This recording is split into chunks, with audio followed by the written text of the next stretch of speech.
Hi, and thanks so much for tuning in. Just to make you aware, there are going to be two parts of this interview because it was so fast. So, this is part one, and we will talk about Zane's life, growing up as a refugee kid in England and then making it in Silicon Valley, and lots of anecdotes, hardships, learnings, and obviously a lot of happy moment as well along the process. So, enjoy. Hello, and welcome to The Future is Now, a show of the digital TV channel F15 in cooperation with Forbes. My name is Camilla Sievers. I am an entrepreneur and under 30 list maker. And on my show, you will meet future builders, changing their industries and building the utopias in their respective fields. Today, we will talk about the future of PropTech. Today's guest is Zain Jaffer. He's a serial entrepreneur and the founder and CEO of Zain Venture, an investment firm with over $100 million in asset under management. He invests in startups across all industries and, obviously, real estate. He is also a partner at Bluefield Capital, which has $1.5 billion in real estate investments across the country, the US that is, and recently launched a venture capital fund that invests in PropTech startups. Previously, Zain was the co-founder and CEO of Vango, a mobile advertising company that was acquired by the Blackstone Group in 2019 for over $770 million. I'm really excited to welcome him to the show and talk about the future of PropTech. Hi, Zain. So nice of you to join us. Welcome to the show. Thanks for having me on. This will be a great conversation. I can already feel it. We'll be talking about the future of PropTech and I'm sure many other things as well. But first and foremost, your journey from the UK to San Francisco, building a $780 million startup in mobile advertisement space, and then how you switched from founder to investor, from advertising to PropTech. And obviously, now that you are holding such position of influence, what your vision is for the future and what the future holds for your industry. Before we start with that, I want to begin with three questions. So just so that the viewers will get to know you a little bit better. And my first question to you would be, Zain, what's your biggest strength and your biggest weakness? My biggest strength is I get very obsessive to the point where I forget to eat or sleep. And that's also a big weakness because if you don't eat or sleep, you can die. Oh no, I hope this never, was like a case that ended up in a hospital or something. We did crazy things to get our company off the ground. I tried this thing where you'd sleep 2 hours total per day, where you take a nap every 20 minutes. And I did that for a while. That's how focused we had to be in the early days when we were running our first startup. And just out of interest, does it work, the 20-minute naps? Do you know in the short term, it does work, but in the long term, who knows what effects it has on you? And if you miss one of those naps, it just takes you down. And, there came a point where my co-founder and we had a nap room in our office and it was right near where lunch was. So it was really annoying for us because our nap time was at lunch and everyone would be making lots of noise in our company. And then, we'd come out, the two co-founders, disheveled from our 20-minute nap. So I think when we hired HR, they were like, you should stop doing this. So then we went back to a normal schedule, which means probably 5-6 hours of sleep, Great. Okay. Tell us, what's your life philosophy? My life philosophy, I'd say, look, we only live once. Everyone, no matter what position they're in, can do something to make the world better.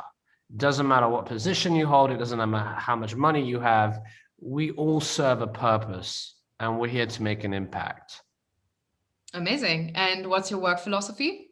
I say it ties to that. And in your work, do what feels satisfying and you feel like is moving the needle forwards. I love this sort of Steve Jobs philosophy where the dots connect. And as long as you've got a strategy, then do something. Even if other people are advising you, this is a bad idea, don't take this job, it doesn't pay as much, or don't go to school. If you have a North Star vision, follow that path, because time flies by and you're the author of your own story here. So make sure that everything you do links up and keep everything focused on your long-term vision. Okay, this is a great way to start the main body interview. So long-term vision. Zain, Yeah. you were very young when you moved from the UK to San Francisco to enter into an incubator that Yes. basically made you a multimillionaire. So how was this vision tied to your first years in the United States? I'd say it begins before that. My parents fled Africa in the time of Idi Amin. He was a dictator in Uganda. And my parents fled the country, came to the UK with no money whatsoever in government supported housing. And I grew up in an environment where I didn't see my dad much because he was working illegally as a mechanic. And I saw the work ethic he had and how much they struggled. So my parents, being Indian parents, by the way, anyone who's an Indian listener can appreciate that Indian parents put a lot of pressure on their children. They put a lot of pressure on me to study. And so I focused a lot on studies, but to stay out of trouble, I discovered the internet at a young age. I was about 13 years old. And I figured out, wow, I can go and hire some people in India, for example, pay them $300-400 a month. It's a great salary at that time.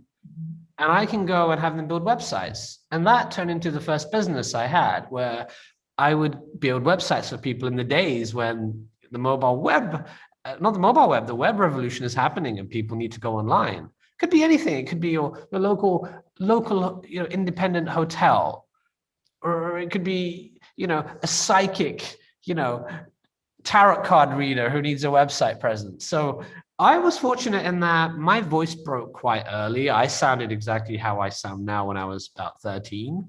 So I would pick up the yellow pages. I'd call people up and I would convince them that they need a website. And when they wanted to meet, I would do everything I can to not meet face to face. Oh, let's have a phone conversation instead. And that turned into a good revenue stream. And then as I started building websites for other people, I realized, why don't I build a website for myself? So I learned SEO and I started building websites that would do really well in Google, and I'd make ad revenue from these websites. And my parents didn't understand, where is this teenager getting all this money from? I was making more money than my parents were. So I then had the opportunity to go to a good university in the UK. It was King's College London.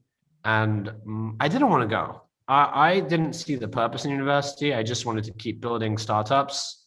And I was already starting, another company idea. And I made a deal with my parents. And I said to my parents, look, if you're going to force me to go to university, then I only want to go to King's College London.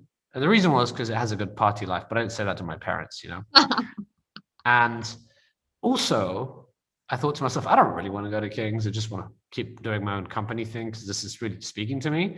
I said to my parents, look, how we're really hygienic in our culture and, we need our own toilet and ensuite. I'll only go to King's if I get into that one student housing out of the 10 available that has ensuite toilets. Thinking to myself, the probability odds are in my favor. If I get into King's, right, I probably won't get into that type of accommodation. Lo and behold, the offer comes. I'm like, okay, it's all right. My 1 in 6 probability sort of worked out, okay, against me, because you can apply to 6 universities. So then it turns into, okay, well, there's 10 different accommodations. So, what are the chances of me getting into, it was Stanford Street Apartments is what it was called at the time. And the letter comes a few weeks later. I'm like, oh, great.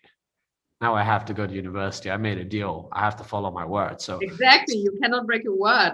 Cannot break a word. You live by your word. That's the only thing you have, and it stays. The impact of your word lives far longer than you do. And that's how people will remember you, ultimately, even when you're long gone.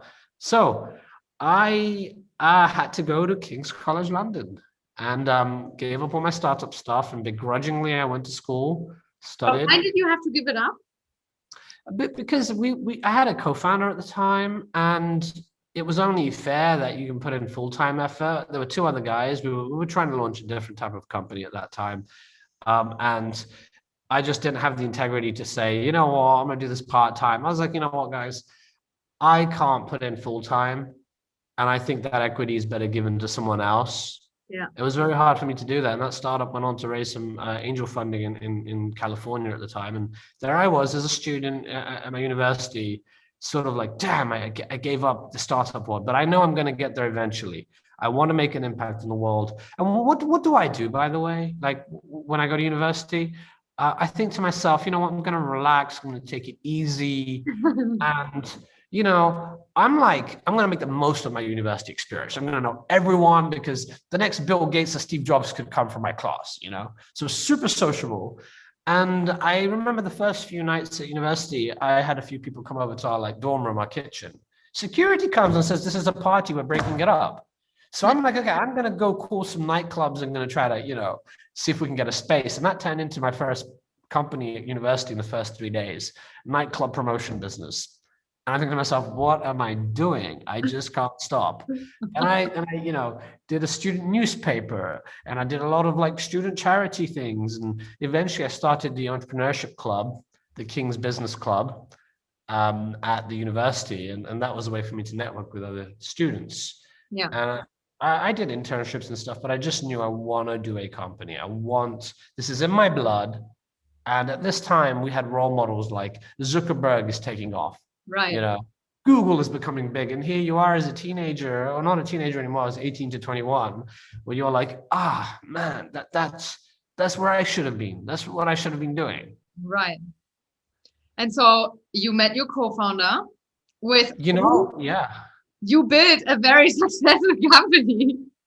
You know, it always seems that way when you read things, and when you hear of something like a $780 million exit. I'll tell you, it was one of the hardest experiences of my life. Mm-hmm. In fact, I'd started the King's Business Club, and it was crazy. We had like 30 committee members. You know, we were giving stupid titles out. Here you are with 18, 19-year-old students with titles like Vice President of Corporate Fundraising, you know, and he applied on the committee. And when I saw his CV, I was like, wait a second, you run a startup?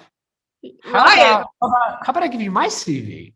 I'll give you my CV instead. Sure, you can join the King's Business Club, you know, like that's great. You can be vice president of whatever you want to be, right? But I want to join your startup. So I joined his startup, and it was a mess. I actually did a part-time master's at UCL in technology entrepreneurship, and full-time joined his startup. I learned my lesson. I should have, you know, university was you didn't have to work very hard, you know, for your undergrad. I could have probably done the startup full-time before that I gave up. So I was like, all right, I'm going to do this. And I'm glad I did that master's, because that startup was a mess. He had another co-founder in Scotland, and they'd never really met face to face. As soon as I joined, it was apparent. I know. And that was apparent to me, like, what mistake did I make here? The founders are sort of not getting along. And then one of the founders apparently embezzled some money. I was without a salary. And we spent a whole year and a half just fighting in courts to gain access to the accounts we were locked out of by the other founder. It was really, really, you know, it was fair. When you say to people, what do you do? And you're like, oh, I'm an entrepreneur. In the UK, it sort of meant, oh, you're unemployed, you can't get a job. And I was like, yeah, it's sort of true. You know, I've got this startup, it's not doing very well. And we hustled every day. We slept in the office. I have a scene, probably the lowest moment, I think, one of the lowest moments of my sort of entrepreneurial journey, where no VC wants to talk to us. My parents are now like, come on, you've been doing the startup thing. This is a joke. You know, other people who you went to university with are now at Goldman Sachs. They're now at McKinsey and Company. And here you are, and you're not doing anything. And I went into my office that day, and that office was a tiny little office. And Jack and I went in at like 11 p.m. after having a dinner about where we're going to go. We haven't paid the rent. We've run out of money. We've got this lawsuit. And I just saw on the floor, like, it was a mess, papers everywhere from this lawsuit we were putting together. And I thought to myself, how am I going to get out of this? Oh my God, I'm going to have to apply for a real job. And that was such an ego hit. And by the way, I did apply and I didn't get in. I applied to some of those names. I applied to McKinsey and Google. And I kid you not, for any people listening to this, when you have a down moment, remember that moment. So I applied to McKinsey and I just didn't have, I think, the mental math skills needed to pass, one of the first rounds. I cried because that's where I really wanted to go if things didn't work out. I said to myself, one day, man, I'm going to hire McKinsey. Okay. And then, that was my like thing, in my head. And then applied to Google and couldn't even get in either. And so I was like, one day, man, I'm going to compete with Google. I kid you not. We hired McKinsey when we sold the company. Google Ventures invested in our company only like a few years later. How the world turns when you are at your lowest point,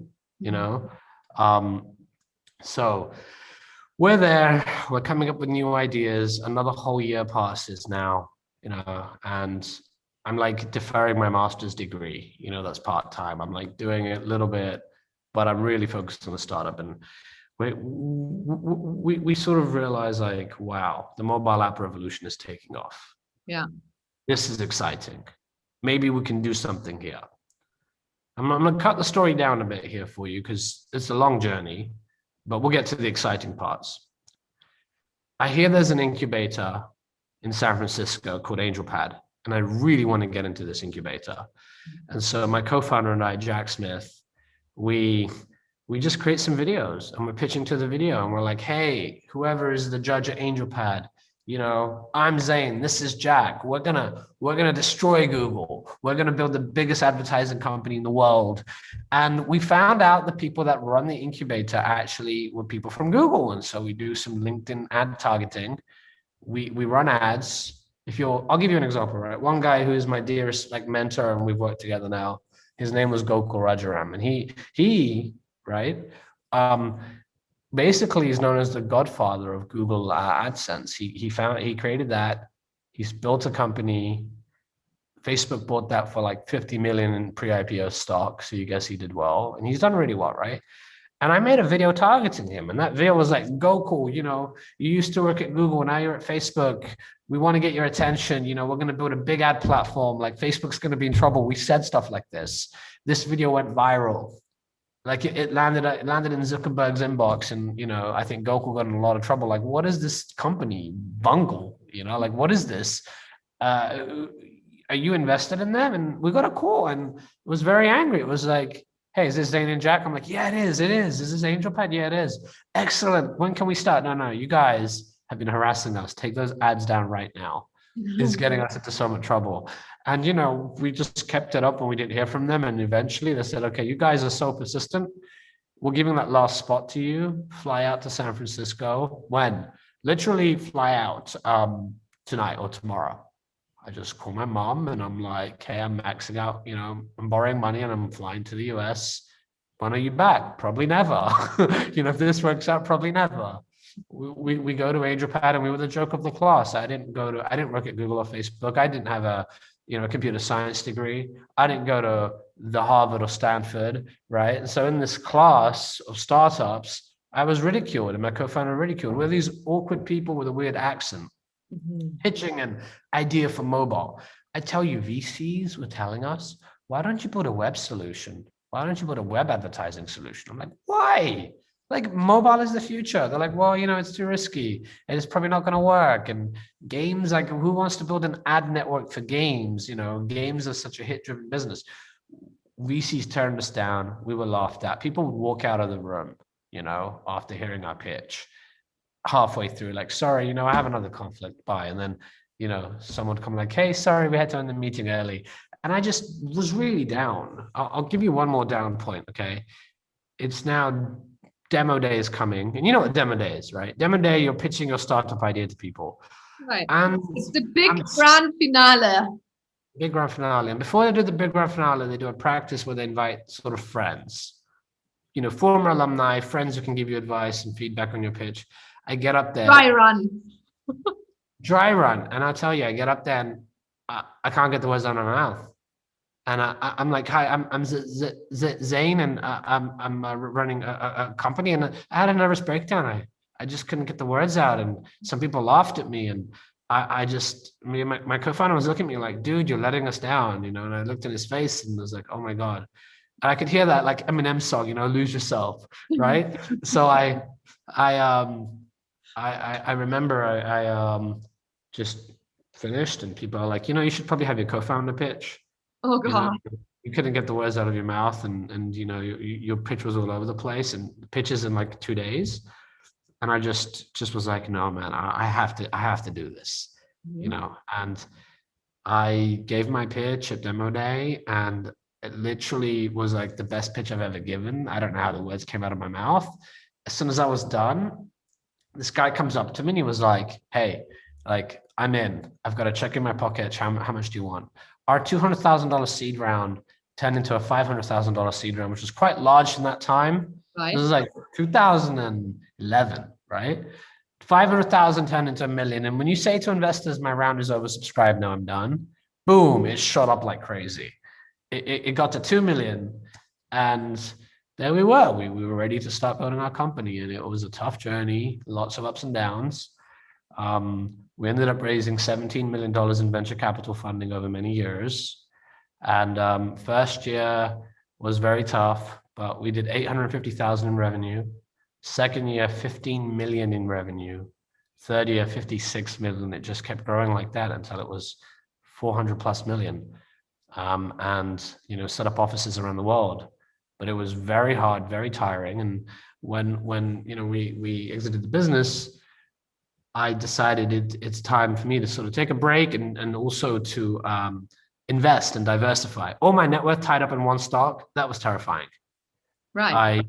I wanted to go and invest in things. And so that's the point where I realized, okay, what's the next big thing? And I looked at the world around me and I felt it's definitely real estate, it's prop tech. It's a far bigger industry than any industry, you know, you can think of, trillions of dollars of assets, and it touches people's lives. People live in these buildings. When you just had this epiphany, or did you You know, because let's also not forget there was a housing crisis, you know, in between. Yeah, in between there was. And I saw a lot of people make what seemed to me like easy money. And frankly, it's been easy money in real estate for people. Here I was working as a founder, not taking a salary for so long. My net worth fluctuating wildly. One day you're going to buy Google, one day you're going to be destroyed, right? And here's people in real estate who just buy real estate, they hold it and they get rich and they use leverage. And it's just like, what? These guys are working like part-time, honestly. And I'm making so much money, and it's everyone. And when you study successful people, it turns out a lot of these people own real estate portfolios, or real estate's a part of their portfolio, at least, if not all of it. So many billionaires and multimillionaires have come out of it. And I thought, okay, I want to enter the industry. And after I had my exit, started investing in real estate.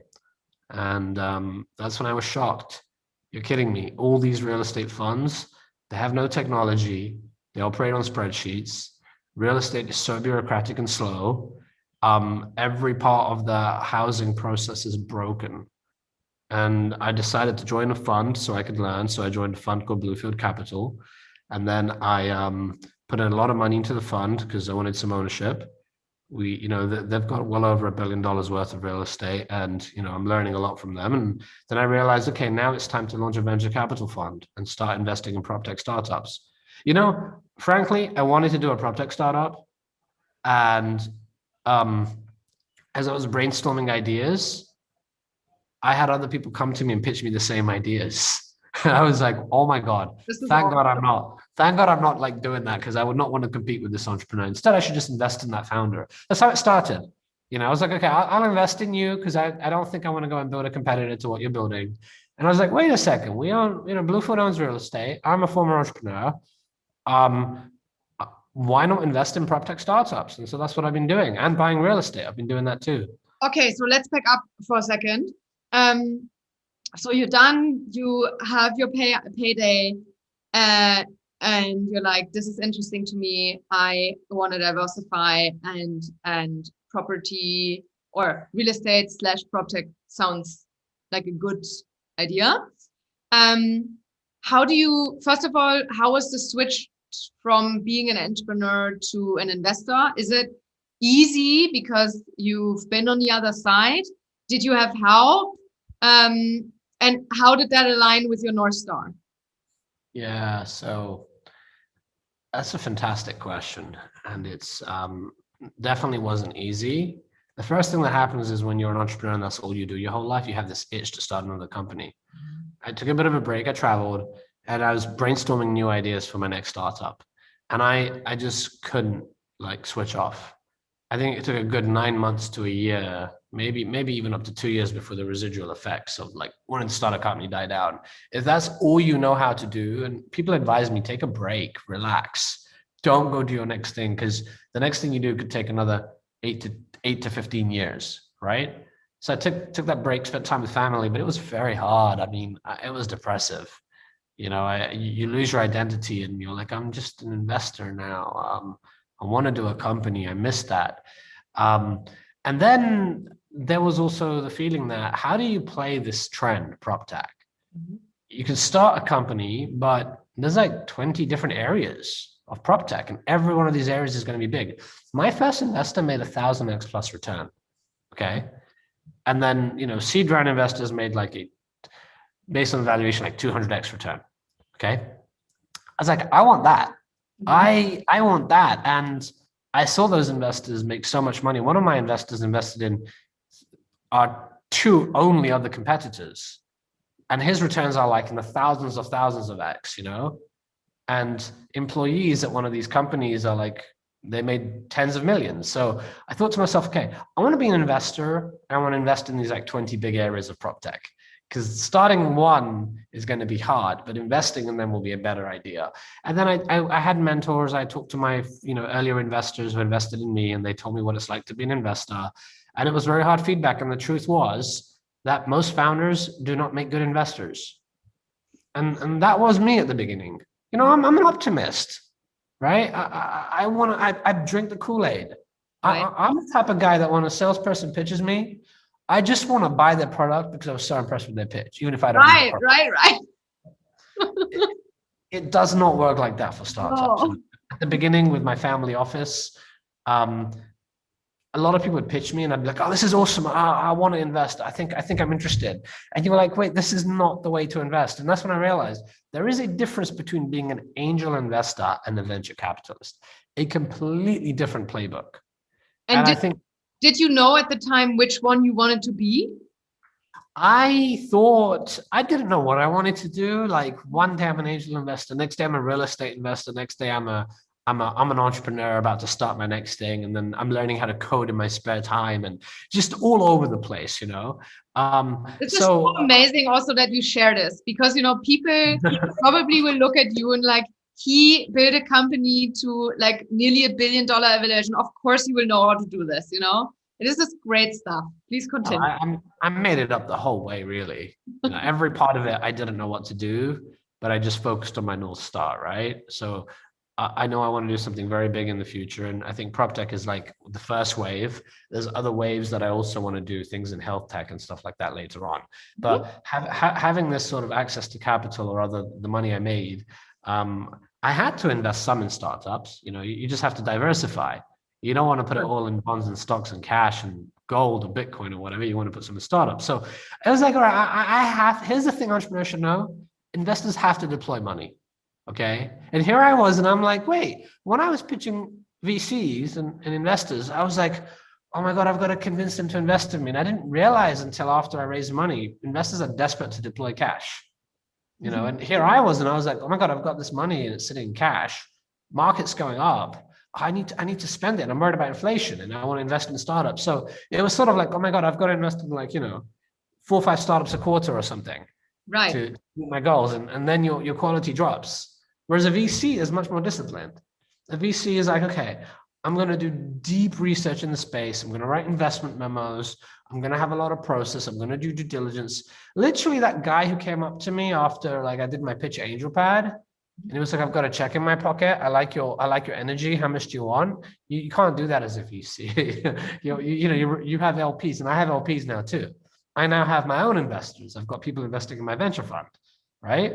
And so, you have to be really disciplined with how you approach this. And I think I've made that transition. And sometimes you might not do a deal for months, and it's hard because you're like, oh my God, I want to deploy capital, but the opportunity hasn't come along.